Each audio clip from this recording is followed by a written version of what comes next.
بسم الله الرحمن الرحیم. السلام علیکم. د یوټیوب چینل د قصو بابا نه او د فیسبوک پیج د قصو بابا نه یو ځل بیا ستاسو په خدمت کې حاضر یم او زموږ په ټیک ټاک کې هم آی ډي شته. تاسو له مې نن یوه ډېره ښکلي او خوندوره او مزیداره قصه بلکې د دغه شان د قصې دریم نمبر پارټ دریم نمبر حصه راوړې ده. دریم نمبر قسط دی د عمر عیار او د دیویستان د قصې دریم نمبر قسط دی. نو د دې نه مخکې که چا دغه دوه حصې یا دا دوه قصونه نه کتلي نو د هغه دپاره دا دریم قسط چې دی دا بېکاره دی، ځکه چې دوی به بیا په دې دریم نمبر قسط نه پوهېږي. نو ضروري دغه دی چې که ګوري نو له اولني قسطونه له اول وګوري، دریم نمبر له بیا راشي. نو په دویم نمبر قسط کې تاسو مختلف واقعیت لیدلي چې ابن جواد چې کوم عامل دی هغه په شماره باندې پوه شوی چې دا یو پیری دی. شماره د ابن معاذ چې کوم د ښار کوتوال دی د بصرې د هغه سره مزدوري اختیار کړې وه. د هغه ښځه ابتي د عمر عیار په کور کې کور ته په ننوتو کامیابه شوې په شکل د یو خادمې. د عمر عیار نه هغه دوه هندوانو چې کوم هندوان عمر عیار د هغه قصابي پیري نه راخلاص کړي، د هغو د مرګ نه یې راخلاص کړي، نو هغو د هغې هغه له داسې له ورکړه چې هغو عمر عیار په یو ځای کې اوده ولید، نو د هغه نه هغه غمی هغه لالې ته پټ کړ چې د کم غمي په ذریعه به عمر عیار غیبي حالت ته ته د ټولو پیریان نه مو پناه. نو دغه شان مختلف واقعات په تیر قسط کې شوي. اوس په انشاءالله نننۍ قصې را روانې قصې له راځو چې په ننني قسط کې څه کېږي. نو که ستاسو یاد شي په تیر قسط کې ما ویلو چې شماره په کوتوال په ابن معاذ پسې راغی، هغه ته ویل چې یاره ماله کار راکړه. نو هغه ورته ویل چې یاره کار خو زما سره ته ګوره ما کسان راوستو، نو بیا ورته هغه سوال مینته کول هسې ورته جوړه کړه چې یاره چې په دومره ډېرو کسانو کې اوس یو زه غریب انسان یم، زما پکې څه پته لګي، خو ما هم ځان سره په مزدورۍ واله. نو کوتوال ورته بیا وایي چې زه ټیک ده ته پکې هم کار کوه په دغه کسانو کې. نو دې شماره ته خو د ابتي یعنې د ده دې ښځې ورته ښه ویلي چې لکه ته به دغه نه کې دا حرکتونه به نه کوې، یعنې خپل د پیریانو چې کوم خصلتونه دي یا حرکتونه دي عادتونه دي یا د پیریانو چې کوم طاقت دی د هغې د ظاهرولو کوشش به نه کوې، او کوشش به کوې چې څوک په تا پوه نه شي، چې چا ته دا پته ونه لګي چې ته یعنې پیری یې. نو هغه ورته ویلي چې زه ټیک ده. خیر خو چې کله په سباله کار شروع شي، چې کله کار شروع شي نو دی دا شماره چې دی څه عجیبه حرکتونه شروع کړي. مصریان یې مزدوران یې ګډوډ، دی د یو مصري سره لګیا کار کوي. نو هغه مصري ورته وایي چې ته ماله دغه وکړه خښتې راوچلوه د بهر نه. دغه کوتوال په دغه بندیخانه کې یعنې په دغه جیل کې دننه یو بل ځای جوړوي یا یو جیل جوړوي یا یو کوړګۍ جوړوي یا څه آبادي کوي، د آبادۍ کار کوي. نو چې کله دغه مصري دې شماره ته وایي چې ته ماله خښتې راوړه، نو دی زور ولګوي په یو ځای باندې چې انسانان لس خښتې اوچتوي، چې دی 500 او 100 خښتې راوچتوي راوړي. های وای های وای های وای چې ګوري په یو 2-3 منټه کې چې هغه مصري شاته تماشه وکړي، نو د خښتو یو غر ورته شاته ولاړي. په مصري باندې سمه خولۍ راشي او حقه راشي، ده ته وایي چې ای وروره تا خو زما شاته د خښتو غرونه ولګول، او په دې دونه خښتو به زه په دې ساعت کې څه کوم. دا خلک لږه لږه خښته راوړي او مصري لګی او په هغه وخت باندې ختمېږي. ته خو خدای بنده دا تا څه چلو. دا شماره ورته حیران ولاړ و، ده ته قار راقار شو. بیا ورته وایي چې داسې کار وکړه، داسې د ځناورو په شان کار څوک نه کوي. اوس ته داسې کار وکړه چې لاړ شه او بهر ته د سیمټو بوجۍ پرتې دي، د مسالې بوجۍ پرتې دي او هغه راوړه. دی ورته وایي چې زه ټیک ده. بس دی چې بهر ته راشي نو مزدور سړی خو یا یوه بوجۍ په شا کوي یا چې ډېر زورور وي 2 بوجۍ په شا کوي. دا شماره چې دا د بلا بچی دی خو پیری، د پیریانو طاقت دی خپل طاقت استعمال کړي، د یوې یا د 2 په ځای 10 بوجۍ په شا کړي، 10 بوجۍ په شا کړي او راوړي او ښه په قلاره ښه په آرام سره یې کېږدي. موږ چې اوس فرض کړه که یو بوجۍ په شا کړو چې موټر سلک دې ویستو نو بیا یې په آرام نه ږدو، خو غرب ته پاسو هغه ملک پې ولو، هغه یې چې دی نو ښه په آرام باندې ښکته ښکلي په ترتیب باندې کېږدي. دغه ځای یو مزدور یې هغه چې ده ته وګوري نو حق حیران شي چې لکه دا خو داسې زور خو ما په چا کې نه ولیدو، داسې طاقت په ما کې نه ولیدو. هغه زر په مصري پسې راشي رامنډه کړي. هغه ته وایي چې هلکه استاد دا سړی چې کوم کار کوي دا خو ما ته انسان نه ښکاري، دا خو ما ته سم پیری راته ښکاري. هغه ورته ویل لکه څه چل شوی دی؟ وایي د بلا بچی دی. وایي موږ یو بورې نشو ځان ته اوچتولی، دا بلا بچی وایي 10 بوجۍ په شاخۍ راوړي، تا ته څه ناشنا خبره نه ښکاري. نو دغه مصري ورته وایي چې مړه دا څه خبره ده، په انسانانو کې بعض انسانانو له هم الله ډېر طاقت ورکړی. نو دغه مزدور وایي چې یاره استاد داسې طاقت خو ما چېرته مخکې نه و لیدلی. دغه مصري ولګي نو دغه شماره راوغواړي. شماره ته وایي چې هلکه دا تا څه حرکتونه شروع کړي دي یاره، دا تا څه چلونه شروع کړي دي، دا دومره کار څوک په یو ځای کولی شي، ګوره ته چېرته څه پیری کوه. دا خبره چې شماره واوري نو بس هغه ډاریک په ځان شکي شو، ډاریک ورته رایاد شي چې یاره ما ته خو زما ښځې هم ویلي او په کار دا و چې ما د خپل د پیریانو د طاقت استعمال مې نه وی کړی، د خپل طاقت استعمال مې نه وی کړی، د انسانانو په شان کار راله په کار و. خو اوس کار روان شوی دی نو دی زر سوچ وکړي نو زر دی مصري ته وایي چې نه استاد داسې خبره نه ده، زه چونکې مونږ د افریقې باشنده خلک یو، زه د افریقې اوسېدونکی یم او زمونږ د افریقې خلک چې مونږ په کار کې تکړه یو، د دې عامو خلکو نه مونږ زورور یو، طاقت زمونږ سوای کار مونږ ډېر کولی شو، یو کس د 10 کار کولی شو. نو دغه وجه ده چې زه دومره ډېر کار کوم. نو دغه مصري ورته وایي چې ښه دغه خبره ده ټیک ده، اوس داسې چل وکړه چې دا چل مه کوه، دا نور مزدوران هم دوی به هم څه کار کوي، څه ته کوه، دوی چې څومره کار کوي، دوی چې کوم مقدار کار کوي دومره کار کوه. بس دی ورته لاس جوړه کوي چې استاد څنګه ته وایې هغه شان به زه کار کوم. دغه ورځې خو کار وشي، ماښام له مازدیګر له یا ماښام له دا ابن معاذ په خپل دفتر کې یا په خپل ځای کې ناست دی چې په دې کې دغه ابن جواد چې کوم عامل دی د پیریانو د بدروح او د بلاګانو ملاګانو د دې څیزونو د ګیرولو د دیو د قید کولو په نن سبا زمانه کې هم ډېر خلک ځان ته عاملان وایي، خو دا څه د ګپ خبرې نه دي. نو دغه عامل راغی د ده سره د دغه ټولو څیزونو د قید کولو یا د دغه په مختلف د دینو د کار اخیستو دغه شان مختلف طاقتونه دغه یې ورسره کمالونه یې ورسره دی چې څنګه د کوتوال دې کمرې ته راننوځي نو کوتوال خو دی څه لږ ډېر پېژني چې یار د مشر سړی دی سپین ږیری دی، پاسې پسې نو لاس ورسره میلاو کړي، سلام کلام وکړي، بیا ورته کرسۍ راکاږي وایي کښېنه. کله چې دا ابن جواد کښېني نو دا کوتوال ته تپوس وکړي چې مشره څنګه راغلی، خانه واړوه. نو دا ابن جواد ورته وایي چې یاره ستا سره داسې دا یو افریقي سړی خو تا دلته په ملازمت نه دی ایښی ځان سره. نو دا کوتوال چې دی لږ ساعت له سوچ وکړي او بیا وایي چې نه ما ځان سره د افریقې یو کس په ملازمت خو نه دی ایښی، ها په مزدورۍ باندې را سره یو کس دی چې پرون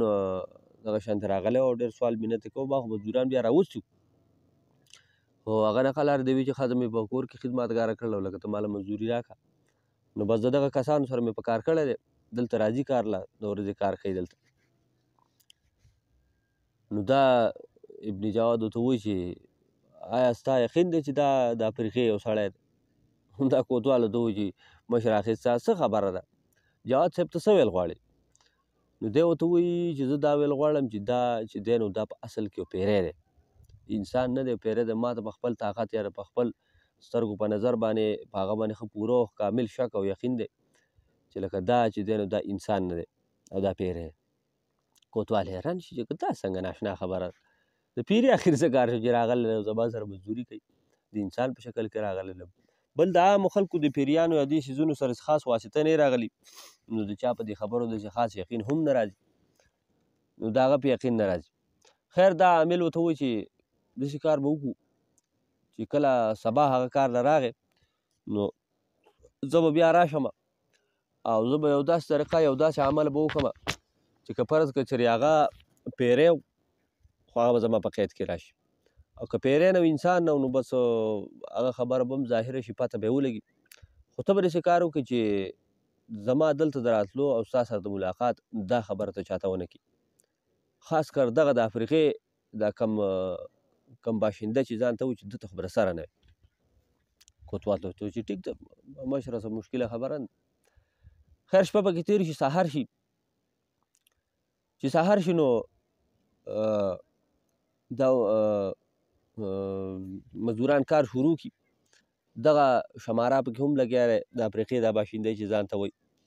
لګیا دی د نور مزدورانو سره کار کوي کاته به راکېږي او کله خښتې راوړي او کله مساله راوړي او کله سیمنټ او دا چل ول د نور مزدورانو سره لګیا دی په شریکه. په دې کې دا ابن جواد بیا دغه شان د غلی غلی راغی د کوتوال دفتر ته. کوتوال دغلته کېنو. د کوتوال نه یې تپوس وکړو چې څنګه چله سړی راغلی دی. هغه ورته ویل چې او راغلی دی. کوتوال ته یې تپوس وکړو چې یاره اوس به ته څه چل کوې څه طریقه به کوې. نو دا ابن جواد ورته ووایي چې زه به اوس یو عمل کوم او کلام دی د خدای هغه کلام په مختلفو طریقو سره ویل دي هغه به زه ویم د هغې ذکر به کوم. د هغې نه بعد چې کله ما عمل پوره کړه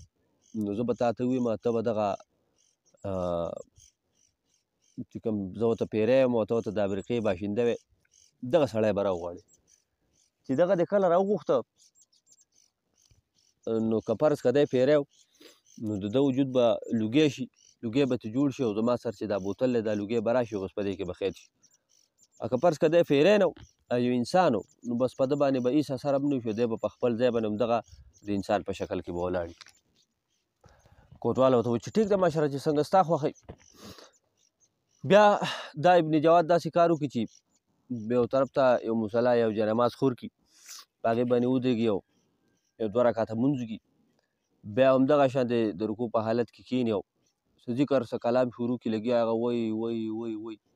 او د دغې په منځ سرمنځه په دغې ذکر کولو کې دی سجدې هم لګوي. د دغې خبر نه د کوتوال ته څه نه څه دا خبره ظاهره شو چې دا عامل چې دی نو دی هر څه چې دی خو لکه دی چې دا کم کلام وایي نو دی صحیح کلام وایي لکه څه بېلارې یا څه تور علم یا څه جادو مادونه کوي. نو چې کله دغه ابن جواد دا خپل کلام وی ذکر یې کوو سترګې پټې کړې وې لګیا و. د کوتوال د خپلو سپایانو د خپلو نوکرانو ته دا اډر ورکړی و چې یاره دفتر بند دي دروازه بند کړي چې تر څو پورې ما چاته آواز نه کړی چاته اډر نه میلاو شوی تر هغې پورې به کمره نه کولوای. زما دفتر ته به څوک نه راځي. دفتر بند دي کمره د دوی بند دی. چې دا ابن جواد ښه پوره ټایم دغه خپل عمل کوي لګیا او کله خپل هغه ذکر پوره کړي چې سترګې وغړوي نو د ده دا سترګې داسې چې تکې سرې و لکه داسې اور پکې سم بلیږي او ته به وایې چې دا اور ترې بار ته راووتو د ده دا سترګې به بار ته راووتې. دا سترګې چې دی کوتوال ولیدلو نو په ده سمه خوله راله او د ډېرې ډېرې نه پې هغونه یې رازیګ شو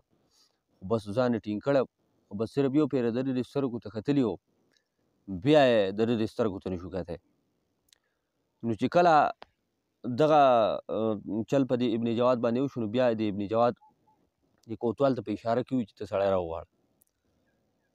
د کوتوال بهر چې کوم سپایي ولاړو د هغه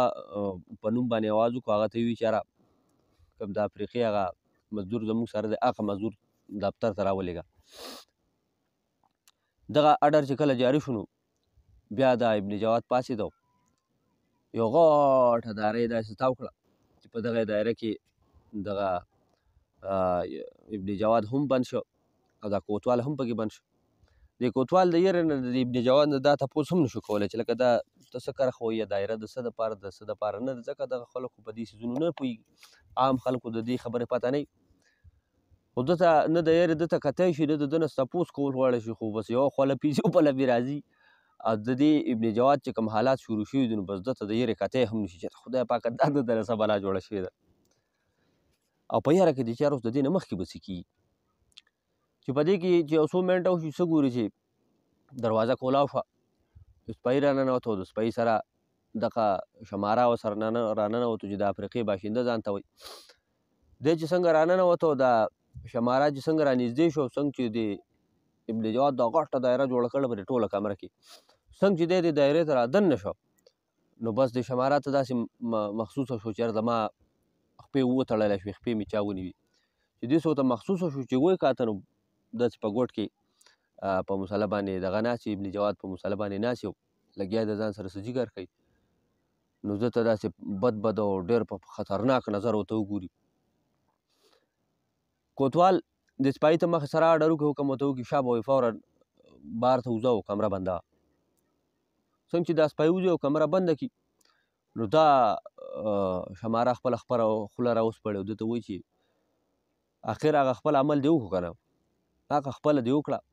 او زما نه لار نه شو خو دا خبره مې واوره چې ته خو ما قید کې خو زه به ستا سره هغه عمل وکړم او ستا سره به هغه کار وکړم چې ستا نسلونه به یاد ساتي او دا چل به سره وکړم او دا به وکړم اخوا دېخوا چې څه په خوله راتله او څه نمونه دمکیانې کولی شي هغه یې وکړي. کوتوال خو اوس د یېرې نه داسې دی چې د هغه د ړه خدای خبر دی، صرف مري نه او بېهوشه کېږي نه او نور داسې دی چې یوه خوله پې ځي د یېرې او بله پې راځي او کله یې رنګ زیړېږي او کله تورېږي د یېره په خپل ځای باندې ولاړ دغسې خاموشه. کله ابن جواد صاحب کوي، کله دغه شماره صاحب کوي چې د انسانانو د پیري په شکل کې دی، حالات یې خراب دي. کله چې د شماره د ابن جواد ته ښه دمکیانې ورکړې، ښه د یورولو کوشش وکړو، خو ابن جواد په خپله مسلمان ښه په قلاره، ښه په سکون، ښه په ارام ناست دی، خپل ذکر کوي لګیا دی. چې کله خپل ذکر پوره کړو نو دغه ذکر یې د دې پیري طرف ته د شماره طرف ته راشوب کړو او بیا چې کوم دا د شهادت دا ګوته ده نو دا یې راسا د ده د سینې ته دسې کړه او په دې ګوته باندې څه ولیکل څه اشاره باندې.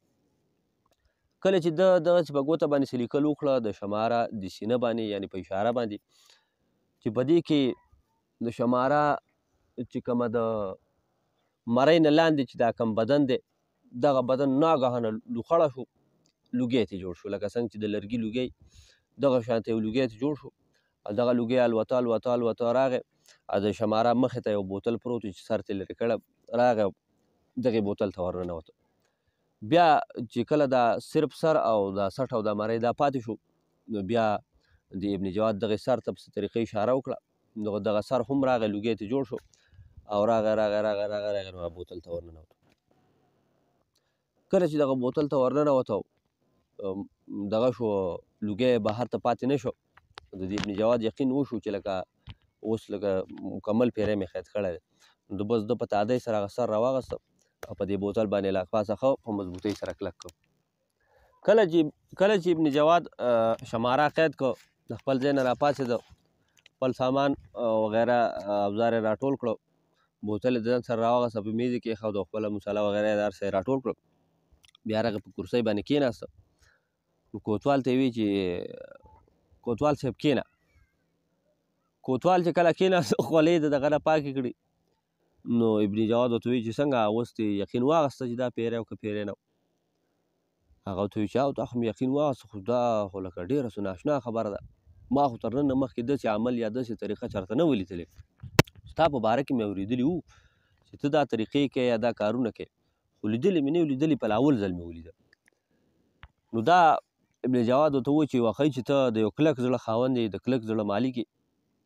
او که ما ته له اول نه دا محسوسه شوې چې یاره یا تیارېږي یا ستا اړه کمزوری دی نو ما به چرې ستا نه مخکې دا عمل نه کوو، ته به مې هم د دې ځای نه ویستی وې. خو ما په تا باندې لکه یقین و چې لکه ته زغملی شي دا څیز او یقین کولی شي، کنې کم یو انسان دی چې د هغه د مخې د یو څیز له اول د ترې یخ ورک شي، صرف سټ او سر دې پاتې شي، بیا دې هغه هم ورک شي، ولاړ شي او بوتل ته دننوځي او هغه دې ورته دغسې ګوري او لکه هېرېږي نه. نو دا کوتواله ته وایي چې جواد صاحب دغه خو پرېږده، دغه خو لا بېله خبره ده، خو لا اول کې چې ستا هغه سترګې کومې سرې شوې وې هغه سرې سترګې دې راواړولې هغې په ما کاپي یاره راوستې وه، دا وروستۍ خبره خو وروستۍ ده. دا کوتوال د ابن جواد ته وایي چې ښه جواد صاحب اوس پر دې پیري سره به اوس ته څه کوې؟ نو دا جواد ورته وایي چې یاره دا خو اوس د دې نه بعد زما غلام به یې کړم، دا به زما غلام شو، بیا به د ده نه زه چې څه ما څه کار یې هغه به تیالم. خو اوس بله اهمه مسله دا ده چې تا چې وایي چې د ده چې کومه ښځه ده او دلته له چا سره خادمه شوې ده نو اوس په ده پسې به هغه ضرور قید کول غواړي، ځکه که چېرې هغه کولاو پاتې شوه یا هغه قید نه کړی شوه نو هغه به بیا زما دښمنه جوړه شي، د خپل خاوند د آزادولو او د خپل انتقام د اخیستو کوشش به زما نه کوي، نو بیا به لکه ما ته بېله لانجه او بېله دښمني به راته جوړه شي. نو لکه د دې نه مخکې چې هغې ته پته ولګي هغه پسې پوه شي نو هغه هم قید کول غواړي. خو د هغې به څه طریقه کېږي؟ نو کوتواله ته وایي چې مشره د هغې څه طریقه وکړو، ځکه چې ما ته خو پته نه شي چې هغه په کوم کور کې ده. نو دا ابن جواد ورته وایي چې یاره داسې کار به وکړو چې هغه به ضرور دلته راځي، خپل خاوند تپوس لا د ده معلومات لا ده سره ملاقات خامخا به دلته راځي او هر کله چې دلته راله نو بس ته به ما خبره یو چې څنګه دلته راله نو لکه زه به پسې راځم او زه به یې قید کوم. دی ورته وایي چې ټیک ده. دوی دغه خبرې کوي چې په دې کې ناګهانه یو سپایي وټاکئ او رادننه شي، چې رادننه شي نو ده ته وایي چې کوتوال ته وایي چې صاحبه یو ښځه راغلې ده او د افریقې دغه مزدور تپوس کوي وایي چې زه د خپل خاوند سره میلاویږم وایي چې زه د هغه ښځه یم. دا خبره چې دا ابن جواد واوري نو دی د دې کوتوال په ځای دی دې سپایي ته وایي چې هغه ښځې ته ووایه چې خاوند یې کوتوال صاحب په څه کار لېږلی دی ته لږ انتظار وکړه چې هغه راشي نو لکه بیا به سره ته ملاقات وکړي. دغه سپایي بهر ته وځي چې دغه خبره وکړي دې خوا دا ابن جواد خو د ځانه نه خبر ده ته خو پته نه چې یاره اوس به هغه ښځه بدن نه راننوځي ابدي بدن نه راشي نو دی خو تیار نه خپل وظیفه یې نه شروع کړي خپل عمل یې نه شروع کړی ځان یې نه جوړ کړی خبر ته چې په دې کې چې ګورو بس ابدي رادن نه شي. ابدي د کوتوال سره د خبرې کولو یا د هغه سره د ملاقات کولو د هغې په خاطر رادن نه شي د سپایي نه ښه په زور رادن شي د هغه سره جګړه وکړي چې زه په هر حال دننه کېږم کوتوال نه تپوس کوم چې زما خاوند یې چېرته لېږلی په شک کې چې زه تپوس وکړم خو چې څنګه رادن نه شي نو په یو نظر کې هغې ته د ماحول پته ولګي جایزه والي او دې عامل ته چې بیا وګورو د ده سره په دې بوتل کې خپل خاوند قید ویني نو بس دې ته ډایرکټ پته ولګي دا په تاده کې صرف دا خبره وکړي چې عامله ښه دې ونه کړه لکه ستا به زه اوس خوښه شوم په دې کې ناګهان یو تیره کریکه ووایي یو تیره چغه ووایي او بړق شي او د هغه ځای نه غیب شي. دغه چې د هغه ځای نه غیب شي په دغې ابدي پسې ورپسې یو سپایي راننوتی دننه چې هغه چې دا ښځه ویني چې دا ناګهانه غیب شي هغه غرب شي او راوغورځېږي د یېرې نه بېهوشه شي. هغه د یېرې نه بېهوشه شي کوتوال سپایانو ته اډر وکړي هغه راشي دغه سپایي اوچت کړي هغه په هوش کې راولي د ابن جواد نه تپوس وکړي چې مشره اوس پسې کېږي نو دی ورته ووایي چې اوس به داسې چل کېږي چې زه خپل کور ته ځمه زه د خپل د حفاظت انتظام کوم او خپله کارروی کوم خپله عملیات شروع کومه ځکه چې دا پیری چې ده نو دا لاړه او دا به ضرور لکه په ما باندې حملې کوي او په ما زما د مرګ کوشش به کوي او زه اوس داسې چل کوم چې خپل د حفاظت انتظام کوم خپل انتظامات کوم چې دا کله راشي چې دا زه قید کړم او بس د هغه ځای نه لاړ شي. کوتوال چې دی حق حیران پاتې شي چې یاره خدای پاکه دا پکې څه لا ناشنا قضیې دي ځکه چې د نن نه مخکې ده دغه خبرې چېرته نه لیدلي. ابن جواد دا قصه به دلته په ځای پرېږدو دغې له خو به وروسته راشو چې د ده سره ابدي څه عمل کوي یا دی ابدي قید کوي یا ابدي لږې دی وجني یا خپل خاوند یې ازادولی شي یا نه شي ازادولی. د برایار حالت له به راشو چې برایار ته سبب تېر قسط کې ویلو چې دغه دوه هندوانو چې د هغه قصابي پیری د هغه د قید نه آزاد کړي بیا راشي په یو خشکې ځای کې د انسانانو د آبادۍ نه لرې چې د انسانانو آبادۍ کومه لار تلي په هغې کې دا زامبیل نه راوباسي ازاد یې کړي هغو ته وایي چې تاسو په خپله مخه اوس وهئ او ځئ خو په تلو تلو کې دغه هندوان ته دا پته ولګي او دی ورته دغه خپل دغه قیمتي لال چې کمي یا کم قیمتي غمی چې کوم له شای پرستان ورکړی د غیبېدو دپاره دی ورته هغه وښیي نو هغو چې دغه ویني نو دوی په سترګو کې لالچ راشي دوی خو سزای د عمرایار نه پټ لاړ شي خو چې عمرایار ته کله پته ولګي چې دوی لاړه عمرایار بیا څه لږ مخکې واپس راشي ډېر ستړی شوی آرام کوي نو د آرام دپاره کله چې هغه د ونې لاندې څملي نو دغه هندوان راشي او د خوب په حالت کې د ده نه هغه غمی پټ کړي او ویستي عمرایار بېغمه ودی کله چې دغه هندوان دغه غمی پټ کړي د دې یو هندو شنکر نومي د دې بل هندو رامداس نومي نو دوی دواړه د یو بل سره سلا وکړي چې یاره د ده نه خو موږ دا غمی پټ کړو خو اوس داسې کار کوو چې د دې سړي د مرګ انتظام کوو د دې سړي د مرګ انتظام ځکه کوو چې د ده سره به ضرور د دې غمي نه علاوه نور هم څه د کمال څیزونه وي او دی به ضرور دته چې هر کله پته ولګي نو دی به زموږ نه د دې غمي د اخیستو کوشش کوي نو داسې کار کوو چې د ده د مرګ څه انتظام کوو خو دی خو پخپله موږ نشو وجلی د ده سره خو موږ مقابله نشو کولی خو داسې کار کوو چې د شوترنګ سره ملاقات کوو او شوترنګ له ځو نو شوترنګ ته به ووایو چې یاره ته دی لکه داسې تا پسې راځي کوی خواب ته ستا ملک ته راځي او تا هم وژني او ستا نه دغه د شای پرستان چې دا دوه قیدیانې لوڼې دي ستا سره دي دغه هم ستا نه ازادوي او شوترنګ به ولګي نو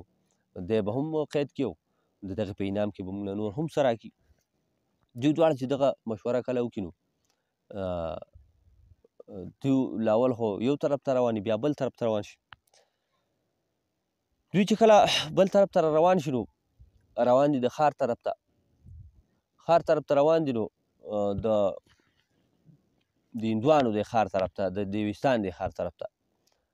دغې ته روان دي واپس دیوستان ته واپس قویقاف ته روان دي په دغه اراده باندې چې د شترنګ سره ملاقات وکړو شترنګ ته حل ووایو مونږ نو دغه لال د رامداس په خوله کې ایښی دی دغه غمی او دغه شنکر یې د لاسه نیولی دی نو دواړه غیب دي دوی خو څه ځای تللي کله چې د عمرایار د غمی پټ کړو نو څه ځای خو د انسانانو آبادۍ ته تللي خو چې کله دغه سوچ وکړو چې واپس ځو قویقاف ته نو واپس دغه روان شو د عمرایار خواته راورسېدو کله چې د عمرایار خواته راورسېدو نو عمرایار په دغه ټیم کې د یو پیري شکل اختیار کړی پیری د ځانه جوړ کړی او تیاری د دغې کوو چې زه لکه اوس دیوستان ته روان شمه خو دا پته ورته نه وه چې زما نه غمی پټ کړی شوی دی زما چا غمی پټ کړی دی دغې دوو کسان چې کله دلته راغله یو پیری ولیده نو حیران شو چېرته پیری دلته څه کوي دلته خو وختي عمرایار خو د فکر یې کار ونه کړو په ده باندې څه غم غرض ونه کړو چېرې اوس ځان له کار نه شو کتی دی خو همداسې مني نو غلې غوندې د ده دې مخې ته واوښته سیده روان شو سیده چې روان شو د عمرایار هم په دیو پسې روان دی په دیو پسې روان دی او خو ویني نه خو بس لار ده نو مخکې ته هغو روان دي ورپسې دی روان دی عمرایار چې څه ځای لاړ نو سوچ وکړو چې یاره دا غمی چې زما په جیب کې پروت دی په دې لاندې جیب کې پروت دی همداسې کار کومه چې د دې لاندې جیب نه یې راوباسم او مخامخ جیب کې ږدم ځکه فرض کړه که ضرورت راته راپېښ شي چې په تادۍ راوباسم او خولې ته اچوم ته چې کله په جیب لاس ووایي نو غمی نه حمله کې په بل جیب لاس حمله کې په بل جیب لاس د انسان نه چې په لاره څه وغورځېږي یا څه ترې غیب شي او دی روان جیب کې لاس ووایي څه نه نو دی ودرېږي چې ودرېږي نو کله به یو جیب لاس وهي کله به بل وهي کله ګیر چاپېره ځمکه لټوي کله یو خوا ګوري کله بل خوا عمرایار هم دغه چلونه کوي کله چې ورته غمی میلاو نه شي نو بس په شک شي دی وایي چې هر څه چې دي خو زه چې کوم ځای ودوم هلته چېرته زه په ډډه شوی یم او په ډډه زما د جیب نه دا غمی غورځېدلی دی بس دی دغه ځای نه واپس رامنډې په لږ ساعت کې ځان هغه چې د کومې ونې لاندې ودی هغه ونې ته ځان راورسوي هلته چې ځان راورسوي نو سوچ کوي چې یاره زما دا غمی به کوم ځای پروت وي یو ځای لټوي بل ځای لټوي دا ګیاګانې واښه او بوټي موټي هر څه ولټوي خو په نظر یې رانه نو ده چې کله د قدمونو دا چاپونه ولیده نو دی پوه شو چې هلکه هر څه چې دي خو زه چېرته ودومه او زما نه دا غمی چې دی چا پټ کړی دی سوچ کوي چې یاره خدای پاکه دا غمی به زما نه چا وړی دې غمي په باره کې آیا چاته پته ده دی ځان سره سوچ کوي په مزغو کې لګیا دی دی چې سوچ وکړي نو بس ډارې کې دغه خبره په مزغو کې هغه بله پولګي چې هر څه چې دي خو دا خو حق دوه هندوانو ته ما د دې غمي په باره کې د دې بحث کړی او دا مې ورته ویلي چې لکه دې کې دا کمال دی او باقاعده مې ورته ښولی او د هغو چې په هغه سترګو کې په هغه ټایم کې کوم لالچ و نو هر څه چې دي خو دا ورانه هم دیو کړی دی نو بس ده سوچ وکړي چې یاره دوی چې تلي خو لرې به نه تلي او اوس زه منډه پسې وم او رانه سمئ خو بیا سوچ وکړي چې یاره دیو که تلي خو دا غمی به یې په خوله کې ایښی ځان به یې غیب کړی نو زه خو به یې نه شم لیدی بیا سوچ کوي چې څه طریقه وکړم نو دا خبره یې ذهن له راشي چې یاره د ځان نه د یو هندو انسان شکل اختیارومه شکل شوبه او حلیه به د یو هندو جوړه کړمه ازامبیل به راسره او دوی چې د انساني آبادۍ ته چې کوم طرف ته دا قدمونه تللي په کومه لار چې تللي نو په دې به زم او چې کوم ځای د دوی دا قدمونه ختم شوي نو په هغه ځای باندې به دی چې کوم ځای قدمونه یې ختم شوي نو په دغه ځای کې به ګیر چاپېره دوی وي چې زه کله دغه ځای ته ورسېد نو لکه زه به د زامبیل خوله کولاو کړم او بس غږ به وکړم چې دلته زامبیل د دغه دوه کسان قید کړي چا چې زما نه لال پټ کړی دی نو د ده دا سوچ خو صحیح خو دی روان غلط طرف ته په دې قدمونو پسې روانې کله چې دی دغه ځای ته ورسېد چې په کوم ځای کې د هغو قدمونه ختم شي نو بس په دغه ځای کې د خپل زامبیل دا خوله کولاو کړو چې هغه ووایي رامداس او شنکر دی دا زامبیل دی رامداس او شنکر قید خو ده ته لکه محسوس نشي زامبیل کې محسوس نشي چې څوک قید شو دی یو ځل بیا په تیزه چغه ووایي چې بیا تیزه چغه ووایي بیا یې مې څه ونه شي دی حیران شي چې یاره خدای پاکه څنګه چل دلته خو هېڅ هم ونه شو سوچ کوي چې یاره سړي خو دې ځای پورې راغلی بیا یې پته نه لګي چې بیا څنګه چلی خو بیا چې د قدمونو داسې اندازه والي دا قدمونه خو دغه ځای پورې راغلي خو واپس تلي چې واپس تلي نو امرایار سوچ کوي چې یاره دوی سره دا غمی په لاس ورغلی دوی به د دې غمي نه اخر څه کارلي او کم طرف ته به تلي نو ناګهانه د ده په مزغو کې یو خبر راشي او دی وایي چې هر څه چې دي خو دا شیونه چې دي دا هندوان دا واپس تللي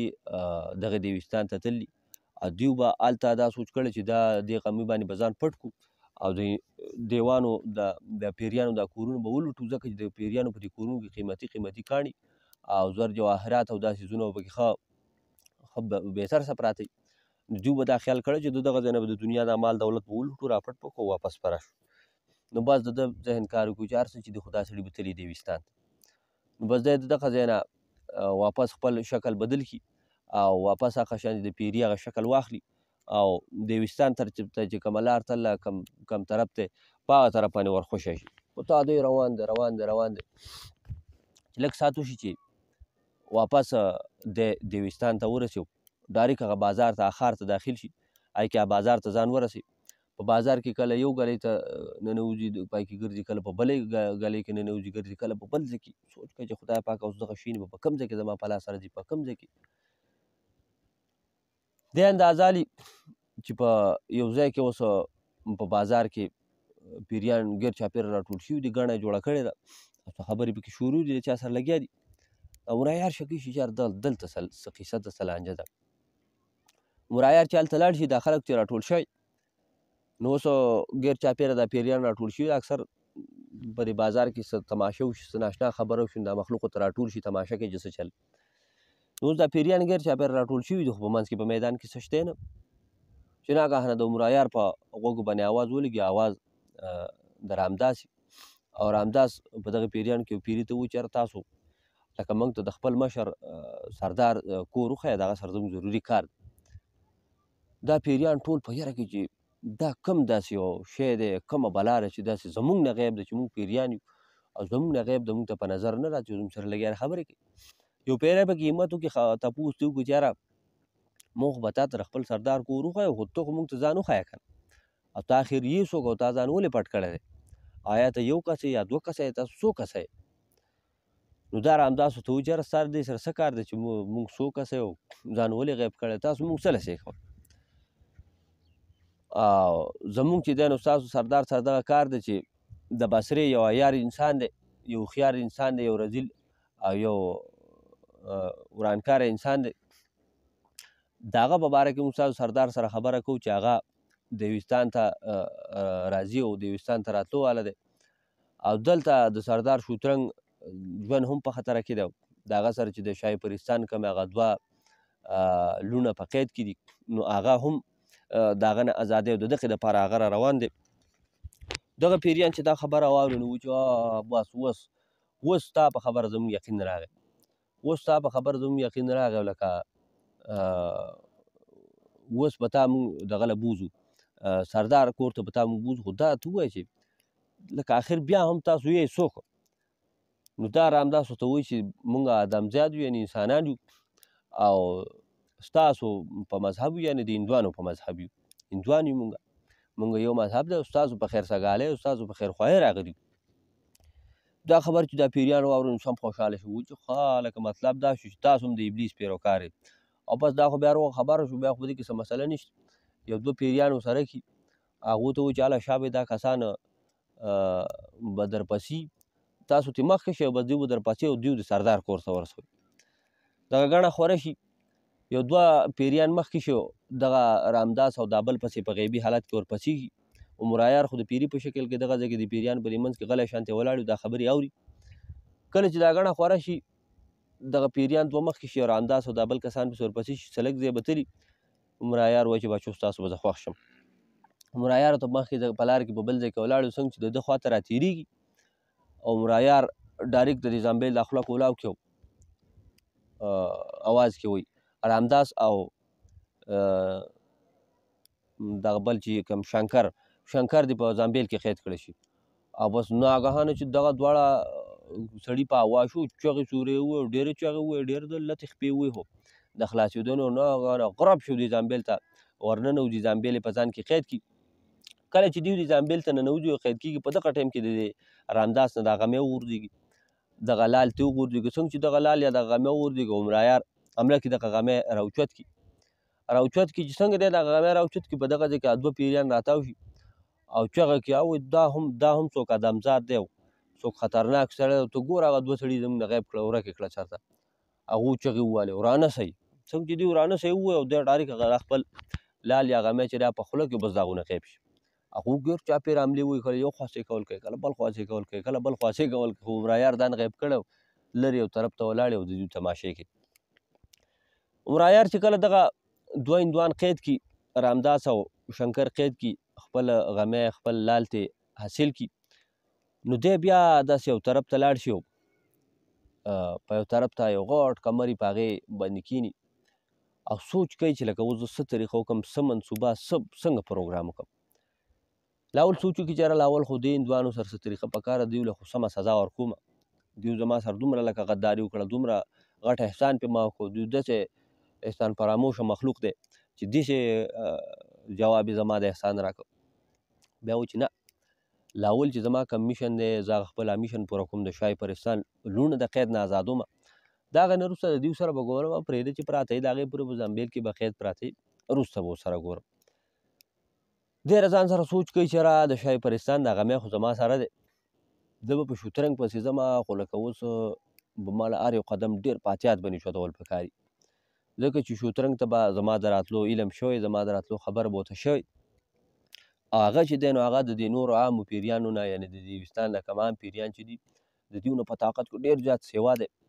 او د شیطان یا د ابلیس خاص لاس دی ورسره نو لکه د هغه نه به ځان په طریقه ساتل غواړي په ده چې په احتیاط باندې او په د احتیاط په اندازه باندې به کار کول غواړي چې اډو لانجه او قیصه پکې جوړه نه شي خاموشۍ سره زه خپل کار وکړم او واپس روان شم دی چې دا سوچ وکړي نو بس بیا د شوترنګ د محل طرف ته روان شي کله چې د محل طرف ته روان شي نو ده ته خو د شوترنګ محل یا د شوترنګ کور نه معلوم سوچ کوي چې یاره شوترنګ به اوس په کوم ځای کې ګورم خو بس یو طرف ته روان شي بازار چې کوم د دغه پیریان د دغې بازار نه راواوړي د دې بازار نه دی خو یو غټ شانته میدان دی او د دې میدان دی بل سر ته د کاڼو جوړ کړی شوي غټ کورونه دي او کورونه داسې ښکاري چې لکه څنګه چې د عامو انسانانو لکه د چې کوم مشر یا چې چیرمین یا څه ناظم یا څه د علاقې څه مشر نو د هغه کور چې کوم دی نو د عامو کلیوالو نه او د دې خلکو نه غټ ځکه چې مالدار دغه کور یې غټ یې ښکلی ښایسته جوړ کړی شوی محل یې غټه بنګله یا غټ کور نو پېژندی کېږي د لرې نه نو دی چې څنګه دغه غټ کور د کمر جوړ کړی شوی ویني د عامو پیریانو خو په غارونو مارونو کې اوسېږي په غارونو کې کورونه نو ده ته پته ولګي چې هر څه چې دي خو دا هم شوترنګ کور کیدی شي دی د دغې کور طرف ته روان شي خو په غیبي حالت کې څنګه چې د میدان د منځ ته ورسېدو په دې کې ناګهانه په ده باندې د سپو غپار ولګي د سپو غپا پې ولګي دی څه ګوري چې د شوترنګ د کور د طرف نه اوس یو شپږ اته سپي را روان دي او د ډېر غپا نه د دې خولې نه دا لاړې کله یو طرف ته دانګي کله بل طرف ته دانګي دا برار جوړ را روان دي د ده طرف ته را منډه وي په عمرایار خو لاول ګونی را جګ شي چې کافر شي نه خو را ورسېد داسې نه چې غوښې مې کړي خو بیا په دغه ځای کې مطمئن شي چې دا په دې ځناورو او په دې څیزونو باندې د غیبي څیز بین او د دې د موجودۍ احساس ورته کېږي لکه څنګه چې د انسانانو د دنیا سپي دوی چې داسې څه غیبي څه شی ویني نو دوی غاپې ډېر زیاته غپا کوي نو دی دغه شان دی و چې که څه چې دوی هم اندازه ورته شوې چې دلته غیبي څوک شته د ده دا اندازه صحیح ځکه وخیږي چې دغه سپي چې نو دغه راشي دا عمرایار چې په کوم ځای ولاړ نو د ده نه ګیر چاپېره ولاړ یو غاپې لګیا ده ته پته ولګي چې لکه دې سپو که زه لیدلی وای خو دوی به زه پوټي کړی خو زه ورته ښکارم نه خو زما بین پې لګي نو ځکه دوی دا چل کوي دی داسې چل وکړي چې دی ته داسې یو طرف ته لاړ شي او په بل ځای کې ودرېږي دی چې هغه طرف ته لاړ شي نو هغه سپي هغه طرف ته لاړ شي بیا دغې بین ته یعنې د ده بین پې لګي نو دغې بین ته غاپي د ده دا خوشبو پې لګي عمرایار سوچ وکړي چې یاره د دې بلاګانو سره څه وکړم په دې کې ناګهانه د ده ذهن ته سوچ راشو دی زامبیل ته لاس ښکته کړي د ده سره په زامبیل کې امبر ورسره پراته په زامبیل کې امبر راوالي دغه امبر په خپل مخ باندې په خپل لاسونو په خپل ټول بدن وبږي د دغې امبرو کې کمال دی چې دغه کله په بدن باندې وبږي نو د ادمزاد بین بیا په پیریانو باندې نه لګي د ادمزاد بین ختم شي لکه یو قسمه دغه امبر د خوشبو د لاسه ختم شي بیا نو ده دغه عنبر زوره در په خپل بدن باندې ومږل، په ټول بدن باندې چې کله یې د عنبر ومږل نو د ده د ادمزاد هغه یعنې د انسان هغه خوشبو چې دا ختم شوه. چې هغه ختم شو نو دا سپي بیا حیران شو چې یاره اوس خو دلته د ادمزاد خوشبو ادمزاد وینو اوس نشته. نو هغه هسې حیرانه کله به یو طرف ته کله بل طرف چې په دې کې د هغو په سر باندې یو پیری راورسېدو، قارګوتو دا برلارې ورته ختم چې خو بدبختو خو دی بیړه غرقه که غاپئ د وختي نه غاپئ. او که سردار خبر شو چې تاسو هسې وچ په وچه غاپئ او ملکو په سر راغستی نو قصابي ته به تاسو حواله کړي او قیمه به کړي، ستاسو نه به قیمې وباسي، غلي شي. دغه پیری چې کله د سپو ته قار شي غوسه ورته وکړي نو دا سپي ټول غلي شي، خاموشه شي. دغه پیری د ځان سره په مخ کې واپس یې بوځي. کله چې دا پیری دا سپي واپس بوځي نو د دغه پیري د دې خبرو نه د عمرایار ته اندازه وشي چې یاره زما اندازه صحیح و چې لکه هر څه چې دي خو همدا د سردار شوترنګ کور دی. دی د دغه ځای نه بیا په دغه سړي پسې شي، په دغه پیري پسې چې دغه ملازمې نوکر د شوترنګ په هغه پسې ورپسې شي. څنګه چې هغه کور ته ننوځي چې پسې دی ورننوځي. دی اوس په دې کور کې ګیر چاپېره ګرځي، غټ کور دی محل شانتې یعنې د یو سردار کور د پیریانو سردارانو خو عظیم الشان کور وي. یو ځای کې درک لګوي بل ځای کې درک لګوي چې دغه بدبخته سردار به اوس په کوم ځای کې چې آخر د یوې کمرې نه د یو طرف نه ده ته د ساز او د آواز او د موسیقۍ آواز راغی. ده ته پته ولګېده هر څه چې دي خو لکه دغه سردار چې دا خپله بدمستي شروع کړې ده او دغه د شای پرستان دا لوڼه بیا یې پرغز کړي، یعنې بیا پې ګډا کوي او لګیا دی به یې تماشې کوي. نو بس دی د هغه ساز طرف ته روان شو چې د کم طرف نه ساز راته یو 4-5 کمرې چا خو لاړ نو د یوې کمرې نه اوس لګیا دی دغه ساز ترې راخیږي، دغه آواز پکې را روان دی. ده دا دروازه اوس بنده ده په کمره باندې. ده څه کوشش وکړي چې دا دروازه کولم خو بیا یې دا سوچ وکړي چې یاره که زه دا دروازه کولاو کړم د دې سردار چې کوم ملازمان دي یا کوم پیریان دي څوکیداران دي هغه به راباندې خبر شي، دا سردار به پوه شي. نو هسې راته کار ذاتي کار جوړېږي خو زه په دې ځای ودرېږم او انتظار کوم نو چې کله دا دروازه کولاو شي چې څنګه دا دروازه کولاو شو نو دا سردار شوترنګ به هم زه په خپل ځان بیل کې قید کړم دا ښاپېرۍ به ترې دواړه والم او بس د دې ځای نه به وځم. خو دی بیا هم په دې دروازه کې داسې په دې سرو مرو کې تماشې کې اندازه ګورو دی چې دننه تماشه وکړي نو دا سردار شوترنګ په خپل تخت باندې خور ور ناستی او شراب څکي لګیا د شراب راکاږ او په نشه کې دی. بل طرف ته سازیان یا موسیقۍ غږول والا لګیا دي خپل موسیقۍ کې مشغول دي، موسیقي غږوي ساز غږوي. بل طرف ته چې ده خیال وکړو نو شاهي پرستان دواړه لوڼه چې دي نو هغه لګیا دي ګډېږي رقص کوي. خو دی چې کله مخونو ته خیال وکړو نو د دوی مخونه ډېر پریشانه او ډېر خفه او ډېر په تکلیف کې نو عمرایار ته پته ولګېده چې دا د دې شوترنګ د جادو په ذریعه او د ده د طاقت په ذریعه د ده د ظلم او د ده د زور په ذریعه دا ګډېږي او ډېر په تکلیف کې دي، ډېرې خفه دي د دې حالات نه د دې ظلم نه. د څه لږ ساعت یې کولو کې خو د ده باندې لکه دغه ظلم برداشت نه شي او دی دغسې نه کړي. دی په دغه ځای کې سوچ کوي چې یاره څه نه څه پکار دي څه طریقه کوم چې په دې کې د ده شاته یو 2 پیریان راشي، یو ښځه او یو سړی. دغه پیری دوی چې کله دغه دروازې له لاړ شي نو دغه سړی پیری چې ده د ښځې نه تپوس وکړي چې یاره ترور لکه ستا خبره خو صحیح ده که نه، ستا په خبره کې خو غلطي نشته، هسې نه څه دروغ دې راته ویلي. اوس سردار شوترنګ زه دغه انګریزانو خبره ډسټرب کړم نو لکه ډېر سخت غوسه کېږي په داسې حالت کې چې هغه کله مجلس کوي نو هغه داسې خبرې نه مني بیا او دا نه مني چې څوک دې د هغه په دغه کې دخل وکړي د هغه په مجلس کې. دغه پیری چې ده نو دا په اصل کې ابدي دغه ورته وایي وروره زما خبره بالکل صحیح ده، زه اوس د انسانانو د دنیا نه رالم او د انسانانو په دنیا کې زما خاوند چې دی نو هغه هلته یو عامل دی هغه قید که او زه د عمرایار د کور راغلی یم او د هغه ځای نه ما ته دا راز او دا پته راته ولګېږي چې عمرایار دیوستان ته راغلی دی او دلته په دیوستان کې د سردار شوترنګ ژوند ته هم خطره ده. د هغه سره چې کوم د شاهي پرستان 2 لوڼه دي د هغو د ازادولو دپاره راغلی.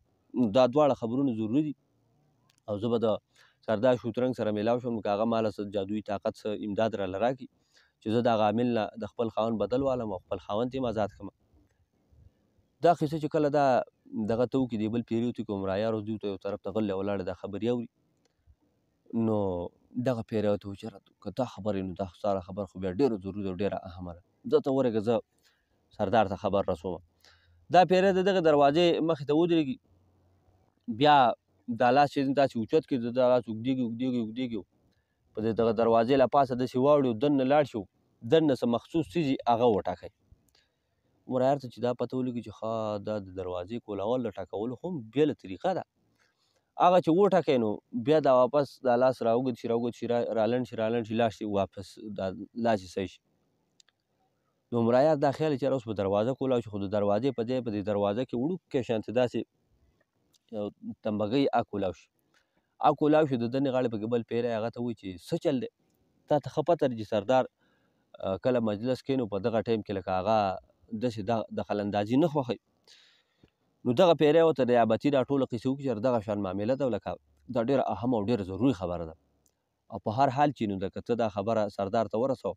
بیا چې کله سردار څه حکم وکړو ته موږ ته ووایه. هغه ورته وویل چې لکه دا خو واقعي چې ډېره ضروري خبره ده، او به زه اوس سردار ته ځم دا خبره ورته کوم که سردار ماته څه ووایي نو لکه تاله بیا راځم. عمر په دغه ځای کې ځان تیار کړ او د هغه دا خیال شو چې اوس به دا سردار واپس دا سړی راولېږي، یا به پخپله بهر ته راوځي، او که بهر ته راونه وځي نو بیا به د ابتي دا بل پیری به دننه وغواړي. نو چې څنګه دوی دننه وغواړي او دا دروازه کولاو کړو نو زه به زر زر به دوی پسې غلی ونې کې دننه داخل شم، او دننه چې لاړم نو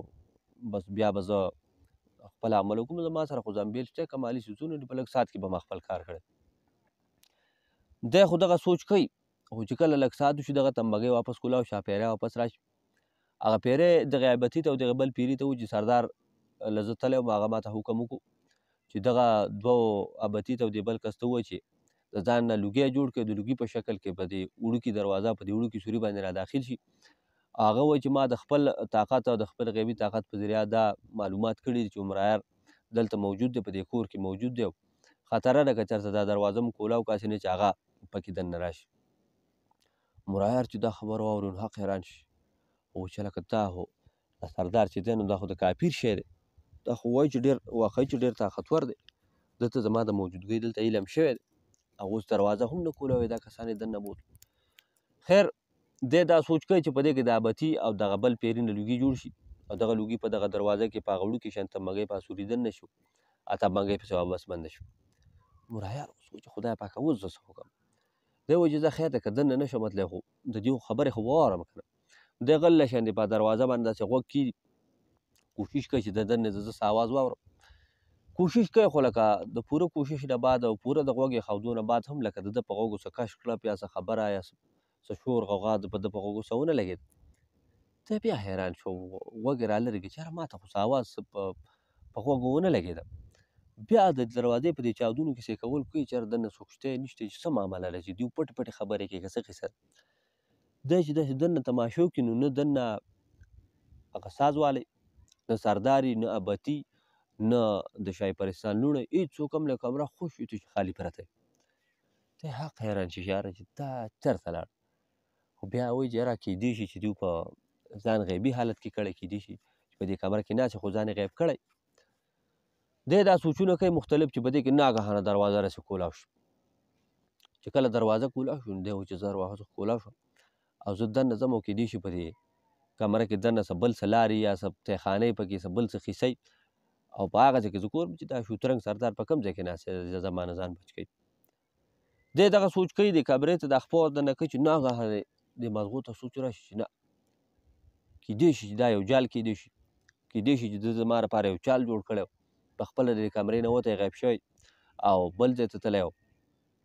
زه څنګه دې کمرې ته دننه شم او ما په دې کمره کې قید کړي، نو زه خو په غیبي حالت کې یم، خو په دې غیبي حالت کې خو به هم زه په کمره کې قید شم که. بس په دغه ځای کې د ده د ذهن دا فکر کار وکړي نو بس دی ودرېږي، او واقعي چې دغه شان خبرې. دغه سردار شوترنګ داسې کار کړی چې سره د ابتیو سره د شاه پرستان د لوڼو دغه کسانو د ټولو خلکو دغه کمرې نه وتی غیب شوی، خو دغلته یو خپل څوکیدار پیری پرېښی چې دغه دروازې سره په غیبي حالت کې ولاړي، هغه ته یې دا ویلي چې څنګه عمر عیار دې کمرې ته راننوتو کش کړاپ یې وکړو، تا ته پته ولګېده چې دا کمرې ته راغی نو بس ډایرکټ به بهر راوځو، دروازه به پسې رابنده کړو، د جادو په ذریعه باندې به یې هغه تاله کې بنده به کړي. نو کله چې دغه پته ورته ولګي عمر عیار ته دا شک وشي دا پته ورته ولګي چې یاره څه نه څه چل شته نو دی بیا داسې چل وکړي چې نو کله چې عمر عیار ته دا پته ولګي چې داسې معامله کیدی شي شکي شي نو دی داسې کار وکړي چې بار ته په ولاړ دی دا یوه تنبه چې د دروازې دا داسې په دې لاس باندې رابندې کړي لکه داسې اندازه وکړي چې یو سړی دننه شي دروازې نه دروازه رابنده کړي چې کله دا یو تنبه راسې راکاږي رابنده کړي نو دننه کش یو پیره راوځي او دا بله تنبه پسې هم زر رابنده کړي لټ پې ورکړي خپل څه مخصوص منتر څه جادو ووایي او په دې دروازه باندې پوکي او وخاندي د خندا نه شي چې وایي عمر عیاره وایي اوس تا نیکه هم د دې کمرې نه نشي وتی تر څو پورې چې زما سردار دلته نه راغلی هغه ته دې راویستلو پرېوځه په دې کمره کې به پروت عمر عیار چې ده دا خبره واوري نو ځان سره موسکی شي ده ته وایي چې بچیا ته چې په کوم سکول کې سبق وایې نو په دغه سکول د پرنسپل تېر شوی یم داسې یو خبره به تاسو ته وکړه نو عمر عیار موسکی شو وایي چې یاره ته لکه د عمر عیار سره عیار زمانې سره ته لګیا یې او کار دغه ورسره کوې چال ورسره چلی په دغه ځای کې عمر عیار د دغې سردار د دې کوره راوځي او اوس سوچ کوي چې لکه مزید مخکې زه څه کار وکړم دی په شک کې په سوچ کې دا سوچ کوي چې یاره که فرض که زه اوس دلته د سردار شوترنګ سره لانجه جوړوم نو سردار خو زما نه هسې هم خبر شوی دی په دې ټایم کې اوس د هغه سره مخ کېدل لکه ګرانه ده او ځان ته لانجه جوړول دي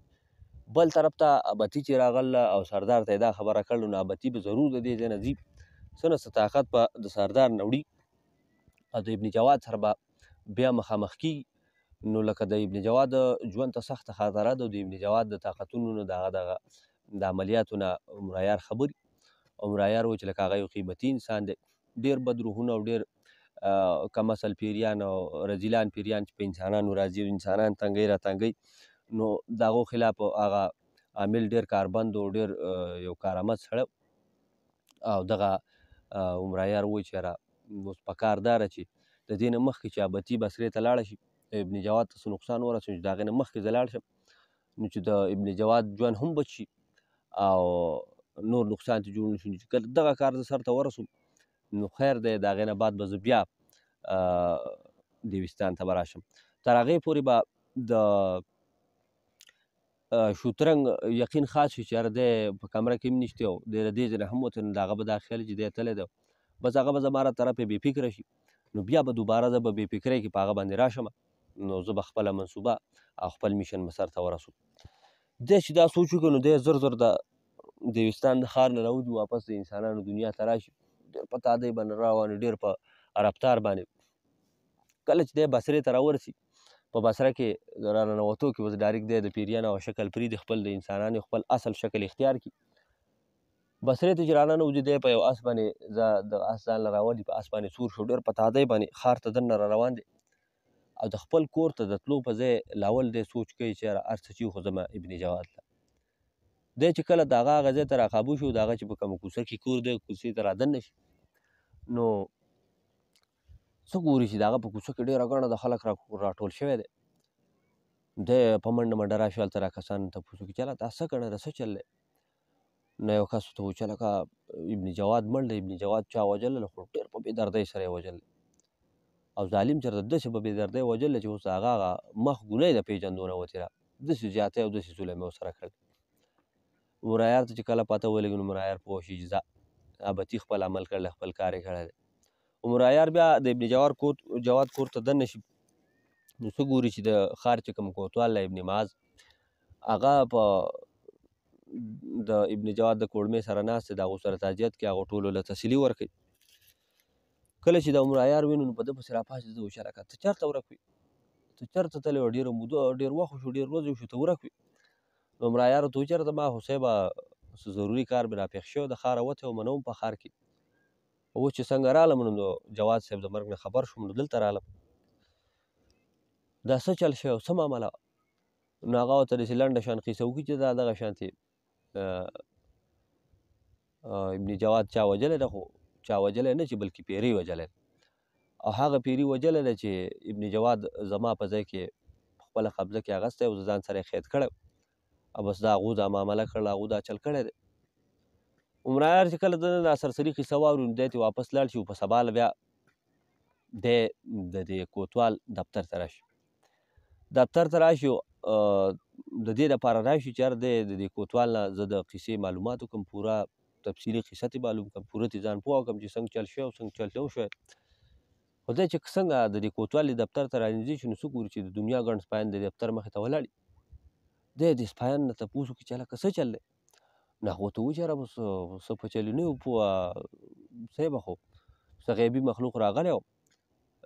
کوتوال صاحب یې وټاکه او داسې ووهو چې سم شولک یې ولګوي او بس بیا د دې ځای نه غیب شو. عمرایار حیران شو. کله چې عمرایار کمرې ته راننوته نو څه ګوري چې کوتوال صاحب لګیا دی، خپل لاس او خپې چاپې کوي او دا فریادونه دا اسویلي کوي لګیا دی. یو سپایي لګیا دی خپې وله چاپې کوي او خدمت یې کوي. چې کله یې دا عمرایار ولیدو نو سپایانو ته اشاره وکړه، سپایان یې بهر ته راویسته.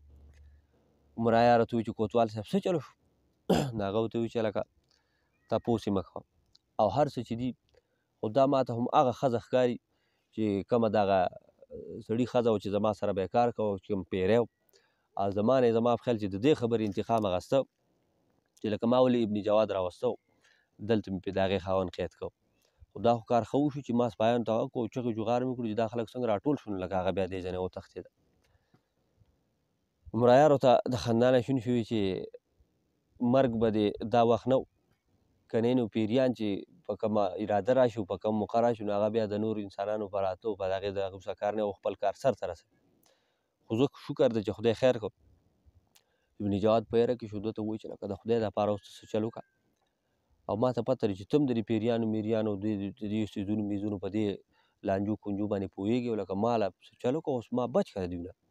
او دا خو زما ژوند ته اوس ډېره غټه خطره شوه. نو عمرایار ورته ووایي چې لکه زه به کوتوال صاحب زه به څه وکړم، زما سره خو داسې څه د حفاظت څه شی نشي، داسې څه عمل څه دغه راسره نشي چې تا له درکړم. دا کوتوال ته ووایي چې یاره ستا سره خو یو شی شتی، هغه زامبیل دی که ستا سره یو تیلی دی چې ډېره کمالي ده او ما ته یې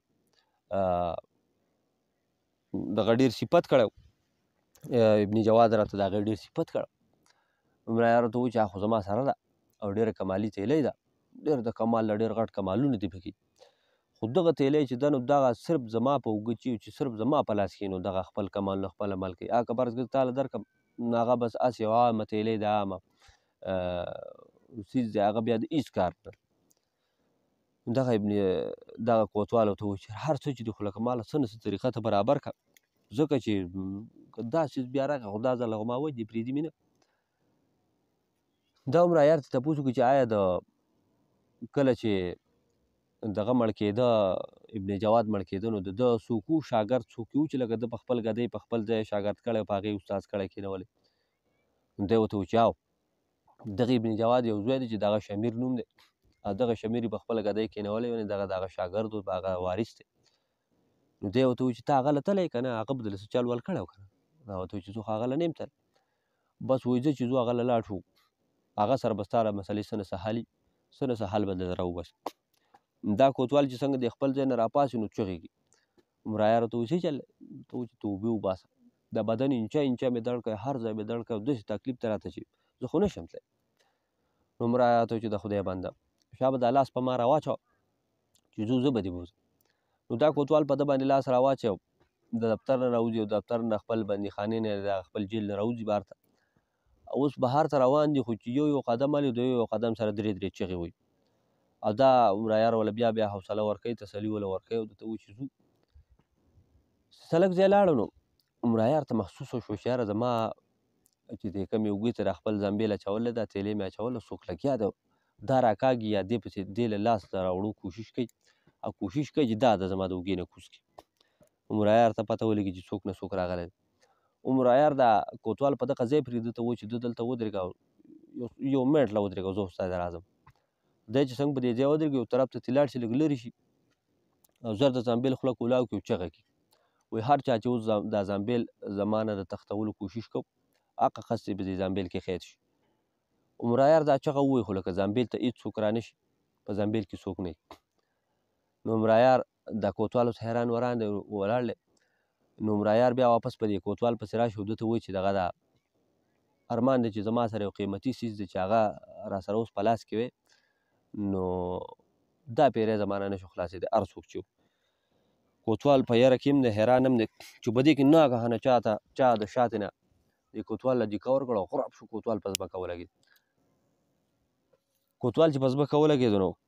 کوتوال هم په چغه کې وي چې او یاره دلته څوک شته او لکه مال یې هم دیکه راکړه. د عمرایار دا کوتوال زر بیا راوچت کړ او ده ته یې وویل چې ځه خیر هر څوک چې وو هر څوک چې دي خو هغه به اوس دلته نه چې دلته وی نو زما د زامبیل به قید کړی او هغه اوس د دې ځای نه غیب شوی دی او پرېږده ما ته پته وه چې په لاره کې به داسې څه نه څه معامله کېږي او زه چې ځو ځان شمیر له ورسوم. خیر دیو په چل ولاړ شي شمیر له د شمیر د پلار د مرګ خو دویمه ورځ خو بیا هم د دیو سره کښېني او د دې کوتوال دا خبره واوري. چې کله د کوتوال دا خبره واوري نو هغه ولې د کوتوال له یو تعویض ورکړي او ده ته وایي چې دا تعویض به د ځان سره ساتي او چې دا تعویض تا سره نو لکه دغه پیری دی او که هر څوک ستا خوال هم نشي راتلی نو تاله ګوتې دروړی شو تا ته هېڅ نقصان نشي در رسولی ته به غم نه کوې. او بله خبره پاتې شو د دغې ښځې د دغې پیرۍ نو که هر څه طریقه کېږي او په هر څه به عملي نو زه به د دغې پیرۍ نه د خپل پلار د مرګ د خپل پلار د قتل بدل به ترې زه حلمه او شکر دی چې الحمدلله چې زما پلار د خپل علم نه د خپل چې د هغه سره کوم عملیاتو دومره علم او دومره طاقت یې الله کړله دومره پوهه یې الله کړله چې زه د دوی ښه زبردسته مقابله کولی شم. دا خو صرف لږ صبر دی چې زه یو څو ورځې انتظار وکړم چې دا میلمانه وغیره دا هر څه ختم شي نو زه به بیا د دوی سره پوهېږم. نو دا عمرایارو ته وایي چې لکه وراره دا خبرې خو دې ټیک ته خو ته داسې کار وکړه چې ته ځان بیا هم د دغه څیزونو نه ساته ډېر ضروري څیزونه دي او بله دا خبره چې ته په څه طریقه درک لګه په څه طریقه به یې ګورې. نو دا شمیر د خندا نه شین شو دې ته وایي چې ته بېغمه شه ما ته هم پته ده چې ته هم داسې کمالي سړی او ته هم د ټوغو نه یې کیدای شي چې زما نه مخکې ستا په لاس راشي ما ته زما پلار ستا په باره کې هم ډېرې قیسې کړي او ستا سره چې کوم د عجیبه تیلی ده نو د دې په باره کې نو چې ما ته هم پلار ستا د تیلی په باره کې قیسه کړل چې ده سره ډېر یو کمالي تیلی دی دا هم ډېر د کمال سړی دی. نو مرایار ورته وایي چې وراره دا خبرې ټیک ده دا تیلی زما سره ده دا ډېره کمالي ده په دې کې ډېر کمال دی خو دغه یو خبره ده دا یو حقیقت دی چې لکه دا تیلی صرف زما په لاس کې صرف زما په اوږه نو صرف زما لپاره کار کوي دا که فرض که بل چا ته په لاس ورشي نو د هغو لپاره دا کار نه کوي. دا شمیر ورته وایي چې دا خبره دې ټیک ده دا که فرض که د بل چا په لاس کې د بل چا په اوږه دې تیلی یا دې زامبیل کار کولی نو تر اوسه به دا زامبیل پخوا چا ستا نه چپه کړی. نو بیا ورته دا شمیر وایي چې تره ته بېغمه شه ما د خپلې کمرې د خپل دغه داسې انتظام کړی د خپل داسې حفاظت داسې انتظام مې کړی دی چې دغه پیری څه چې د دغه پیري نیکه هم دې ځای ته د رانږدې کېدو جرات هم نشي کولی نور ما ته نقصان را رسول یا نورې خبرې خو لا لرې خبرې دي او بس دغه خبرې دي چې زه لږ یو څو ورځې وزګار شم نو زه به بیا د خپل پلار د قتل به بدل علم او زه به دوی سره پوهېږم. نو دا زموږ د قسط زموږ د کیسې دریم نمبر قسط چې په دې کې تاسو واورېدئ چې څه وشو انشاءالله په روان قسط کې به ګورو چې شمیر د خپل پلار بدل اخیستی شي که نشي اخیستی. عمرایار واپس قیقاب ته ځي او دیوستان ته به ځي او د شوترنګ نه به هغه قیدیانې جنکۍ را ازادوي که نه به را ازادوي مختلف دغسې قیسونه به تاسو خبرېږئ چې څه به کېږي او څه به نه کېږي انشاءالله په روان قسط کې به تاسو پته لګوئ چې نور ډېرې ښکلې خوندورې مزیدارې قیسې موږ تاسو ته راوړو که خیرې تر هغې پورې زموږ سره اوسېږئ یو جهان مننه ښه ده او باز سئ الله هم ښه ساته یو جهان مننه السلام علیکم.